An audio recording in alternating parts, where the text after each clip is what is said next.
Salut tout le monde, j'espère que vous allez bien. Aujourd'hui, on se retrouve pour une vidéo que, pas comme d'habitude, je vais plutôt vous montrer mon scénario item frame pour le Bitcoin. Donc, qu'est-ce que je pense qui va arriver dans les prochaines semaines, prochains mois, pour après ça, sûrement aller en bear market, sûrement en 2025.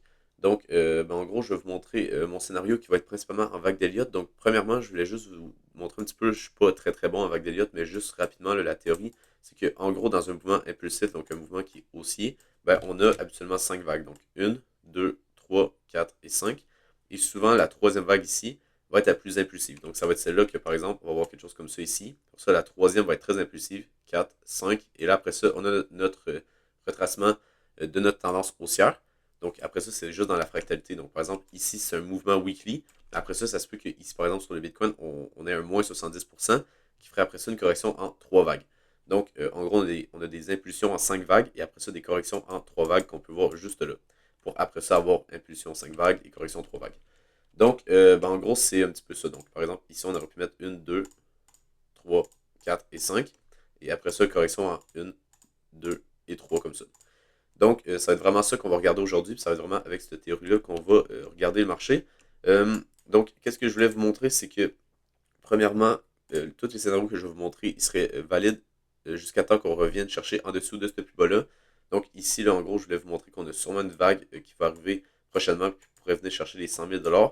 Mais en gros, ce scénario-là serait validé si jamais on fait une clôture en weekly en dessous des 38 500 $. Euh, donc, on peut commencer directement en low time frame. Qu'est-ce que j'ai? Donc, je pense que même à court terme, ici, on a trouvé notre bottom pour aller vers les 100 000 $. Donc, si par exemple, on va en 12 heures, qu'est-ce que j'ai? C'est que en gros, on peut remettre les niveaux clés comme ça ici. Donc, premièrement, en low time frame, c'est un petit peu ça mon scénario que j'envisage. Donc là, on est en 12 heures. Qu'est-ce qu'on peut voir, c'est que j'attends ce qu'on vienne chercher ce niveau-là ici, pour après ça venir retester ici, pour après ça faire en gros une 2 3 4 5. Donc, une 2 3 4 et la cinquième vague serait ici.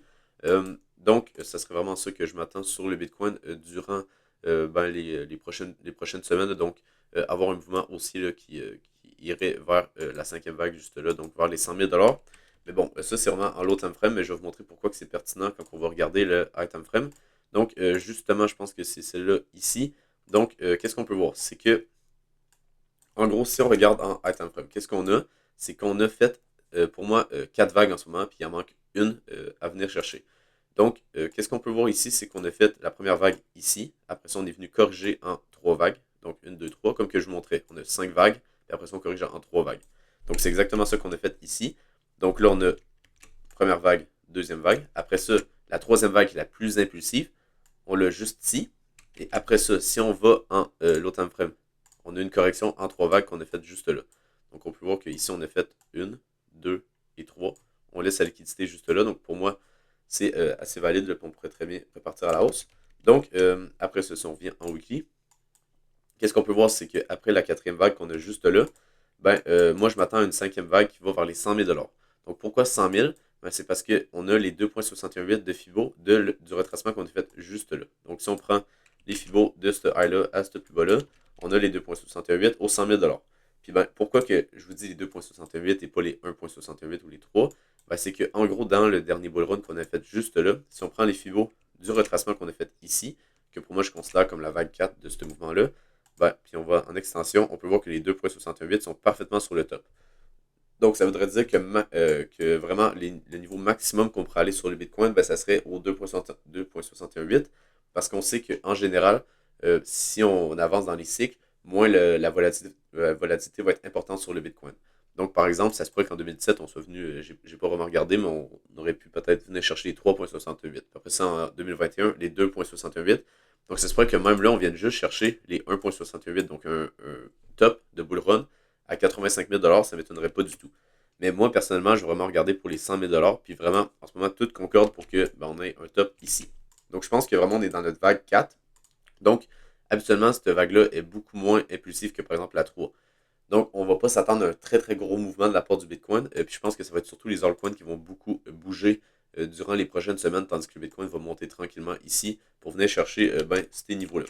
Donc, qu'est-ce qu'on pourrait voir aussi, c'est que je voulais quand même vous montrer qu'on pourrait faire le décompter juste ici pour vraiment vous le montrer de façon plus claire. C'était que pourquoi que je pense qu'on est sur une 2, après ça 3, 4 et 5 en high time frame, c'est que si on va en low time frame ici, qu'est-ce qu'on peut voir, c'est qu'on a clairement 5 vagues ici, donc on a eu nos 5 vagues, après ça on a corrigé en 3 vagues juste là, pour après ça le repartir en 5 vagues. Donc ça c'est notre vague 3 en high time frame, donc 1, 2, 3, 4 ici, et là on a fait notre 5 ici. Après ça on corrige en 3 vagues encore une fois, comme qu'on a fait ici. C'est juste que la différence c'est que ici on était venu chercher les high, mais ça revient moins. Après ça, qu'est-ce qu'on peut voir, c'est que là je pense qu'on va faire une 1, 2, 3, 4, 5, qui va être en gros la dernière vague. Donc ça ici on a notre vague 4, après ça 5, pour après ça bear market. Donc je pense que c'est vraiment ça qui va arriver. Après ça, qu'est-ce qu'on peut voir, c'est que si je reviens sur mon scénario high time frame, je m'attends à ce qu'on ait, comme durant le dernier bear market, là, une correction en 3 vagues. Donc on peut voir qu'ici, on avait fait 1, 2 et 3. Puis même, je peux vous montrer qu'est-ce qu'on avait fait si je mets cet exemple-là. Qu'est-ce qu'on peut voir, c'est qu'on avait fait une, 2, après ça 3, 4. Donc on peut voir que la 3 est très impulsive. Après ça, la 4 est beaucoup moins impulsive. On peut voir que la 3, on a fait 329%, tandis que la 4, on a juste fait 120%. Donc on peut voir qu'il y a une très très grande différence entre les deux vagues qui sont beaucoup moins importantes, la quatrième vers la cinquième que la troisième. Donc après ça, on a fait correction en 3 vagues juste là. Avec même, on peut voir que de la B à la C, on a fait 1, 2, 3, 4 et 5. Donc pour de vrai, c'est assez clean. Puis je pense que c'est assez dur de se tromper là, quand on fait ce décompte-là. C'est sûr que, comme que je vous dis, je ne connais pas genre les WXY ou les flats ou des shit comme ça, mais ça reste que je pense que même si je connais pas ça, ça reste que je pense que je suis quand même capable d'analyser en low time frame, en high time frame, qu'est-ce qui se passe, parce que c'est pas très compliqué à décompter. Je pense que vraiment les vagues d'Elliott peuvent être vraiment pertinentes en high time frame pour voir où est-ce qu'on en est dans le mouvement. Donc c'est pour ça que je pense qu'ici on a un dernier mouvement aussi à avoir pour après ça venir corriger pas mal plus bas. Puis après ça, justement, là, si on revient à ça ici, je pense qu'on pourrait avoir un bottom du bear market qui serait assez bas. Donc vers les 42 000 $, ça ne m'étonnerait pas du tout. Même on pourrait revenir un petit peu plus bas. Ça reste que si je reviens avec l'exemple ici, en gros, on peut voir qu'on avait fait notre bottom de bear market sur les 0,5 de Fibo. Puis pour avoir les 0,5 sur ce niveau-là, en gros, il faut aller ici, puis marquer niveau de fib basé sur échelle logarithmique, sinon ça ne va pas marcher. Ça va faire des Fibos genre qui sont ici, là, donc ça ne fait pas de sens. Donc, si on prend avec échelle logarithmique, on peut voir qu'on est arrivé directement sur les 0,5 du mouvement aussi. Puis après ça, on peut voir qu'on a fait notre deuxième mouvement aussi, juste là, donc notre bull run. Donc, je pense que ça fait du sens qu'on revienne sur les 0,5 minimalement, mais ça se pourrait très bien qu'on redescende encore plus bas puis qu'on revienne chercher le support des 30 000 $ qu'on a ici. Donc, ça se pourrait très bien qu'on revienne chercher ça ici, puis que, on ait un bear market plus conséquent là, si je reviens ici, de moins 70%. Donc, ça va juste être de voir comment que le marché va se dérouler ici, qu'est-ce qu'on va faire ici, pour après ça venir dump sur ce niveau-là. Mais ça reste que je pense que dans les prochains mois, prochaines années, là, on va revenir sur les 42 000 $ minimalement et même les 30 000 $. Ça veut dire que si on regarde ça, là, ce niveau-là ici, pour moi, c'est vraiment le niveau à prendre des profits. Pour moi, ici, ça n'avait pas vraiment du sens de prendre des profits, mais je pense que ici, ça fait du sens de prendre des profits là, des bagues qu'on a achetées là. Donc, je pense que ici, ça va être vraiment le niveau, justement, à prendre des profits pour après ça, attendre le bear market et là, pouvoir ici réinjecter pour après ça, justement, avoir une autre tendance haussière, vu qu'on sait que le Bitcoin est haussier en high time frame. Donc, si on dézoome sur plusieurs années, on est toujours haussier. Donc, on s'attend à une correction. Oui, de moins 70%, ça ne m'étonnerait pas. Venir retester ce support-là, les 0,68 ou minimalement les 42 000 $. Mais ça reste qu'en high time frame, on est toujours haussier. Donc, sur plusieurs années. Donc, ça reste qu'ici, on pourrait très bien venir injecter pour, après ça, avoir une nouvelle tendance haussière qui se ferait en 5 vagues encore une fois. Puis là, après ça, encore une fois, on voit une autre correction et ainsi de suite. Comme qu'on a sur tous ces marchés traditionnels et les cryptos. Aussi, qu'est-ce que je voulais vous montrer, c'était mon analyse sur le Total 3. Donc, pour de vrai, sur le Total 3, je ne suis pas tant bullish dans le sens que oui, on va sûrement faire une belle performance durant les prochaines semaines, mais je ne m'attends pas à ce qu'on vienne chercher des niveaux très très élevés ici. Ça se pourrait très bien que vu que le Bitcoin, pour moi, il n'est pas tant bullish dans le sens que oui, on va avoir une vague haussière importante, mais je pense pas non plus qu'on venait chercher les 200 000 $. Donc ça voudrait dire que sur le Total 3 ici, non plus, on ne va pas venir chercher des niveaux très très élevés, donc vers les 3 ou 4 trillions. Donc, qu'est-ce que je m'attends? C'est qu'on vienne en gros faire une déviation au-dessus de l'ancien TH. Donc ça, ce serait vraiment le scénario que je privilégie. C'est sûr que oui, on peut aller un petit peu plus haut, on peut faire quelque chose comme ça. Mais ça reste que, ben, en gros, ça serait entre les 2,68 et les 3,68 du mouvement baissier qu'on a fait ici. Et pour moi, ici, qu'est-ce qu'on a fait? On a fait 1, 2, 3, 4 et 5. Pour après ça venir dump. Avoir notre bear market qui serait sûrement assez conséquent, moins 60, moins 70%. Peut-être venir retester ce niveau également. Et là, après ça, avoir une autre tendance haussière.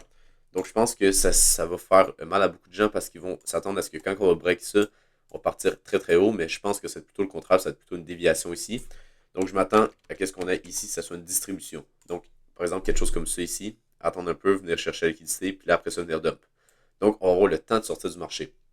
Mais ça reste que moi, je pense que quand on va venir chercher un nouvel ATH sur le Total 3, il va vraiment falloir attention. Puis ben, je pense que ici, là, ça va être un niveau vraiment porter attention pour justement peut-être au moins sortir une partie de ces bagues du marché parce que je pense qu'ici, on pourrait avoir un top item frame qui se matérialise pour après ça venir dump un petit peu plus bas. Aussi, qu'est-ce que je voulais vous montrer, c'était la Bitcoin dominante qui a vraiment un rapport et qui est très pertinent avec ce que je vous ai montré. Donc, qu'est-ce qu'on peut voir? C'est que, premièrement, dans les dernières semaines, on est venu retester l'ancienne résistance qu'on a fait, l'ancien support qu'on a fait ici. Donc, on a fait support, support, et là, on a fait résistance. Donc, ben, en gros, qu'est-ce que je m'attends? C'est qu'on tienne la petite ligne de support que je vous ai mis ici. Là. Donc, on peut voir qu'on avait fait pas mal de résistance ici. Donc, je m'attends à ce qu'on fasse support et qu'on reparte à la hausse. Également, on a la trendline de tout ce mouvement-là. Donc, on peut voir qu'ici, on est venu s'accoter ici, puis bon, on a bien rebondi. Donc, je m'attends à un autre rebond. Puis, ben, en gros, là, le mouvement sur la Bitcoin dominance que je m'attends ici, ça serait quand le Bitcoin venait chercher les 100 000 $. Après ça, qu'est-ce que je m'attends? C'est que dès que le Bitcoin venait chercher les 90 ou 100 000 $, je pense que la Bitcoin dominance va vraiment chuter pour après ça entraîner une altcoin season qui va être sûrement assez incroyable comme qu'on avait eu en 2021. Donc, je pense que ça devrait être ça qui devrait arriver pour la Bitcoin dominance. Donc, un dernier pump. On vient, en gros, qu'est-ce qui va arriver, c'est que aussi tout le monde va dire, ok, ben là, c'est juste le Bitcoin qui performe avec les ETF, peu importe. Puis là, ils vont mettre tout leur argent dans le Bitcoin parce que ben, c'est lui qui performe le mieux, puis qu'ils vont s'attendre à ce qu'il y ait à 200-300 000 $. Puis après ça, boum, quand on vient chercher les 100 000, là, tout l'argent se déverse sur les altcoins. Donc là, tout le monde se fait rire parce qu'ils sont sur le Bitcoin, puis que le Bitcoin stagne sur à peu près les 90-100 000 $. Puis ben, après ça, on a notre altcoin season, ça dump assez, ben, quand même pas mal. On vient chercher ce niveau-là. Donc, ça va être intéressant, mais bon, je pense que ça va être ça qui va arriver en item frame, donc il faut se préparer. C'est sûr que pour moi, pour mon trading, personnellement, je ne vais pas vraiment trader ça ici, mais je vais plutôt regarder pour, ben, en gros, là, si on va ici, en 12 heures, je vais vraiment regarder pour ben, avoir ce genre d'opportunité-là, donc pouvoir rentrer en longue, puis venir target des niveaux plus hauts. Donc, ça va être vraiment ça que je vais regarder. Donc, ben, c'est ça, je m'attends à ce qu'on ait peut-être une correction ici, venir chercher ces niveaux-là, pour après ça venir faire 1, 2, 3, 4, 5. Donc, ben, ça va être ça que je m'attends. C'est sûr que je ne suis pas un pro des vagues d'Elliott, donc c'est sûr que peut-être que j'ai fait des erreurs dans mon analyse. Mais bon, je pense que ça fait quand même du sens que ce que je vous ai dit là, avec, en gros, avec les vagues là, qui sont en 5 vagues pour les impulsions, puis les retracements en 3 vagues.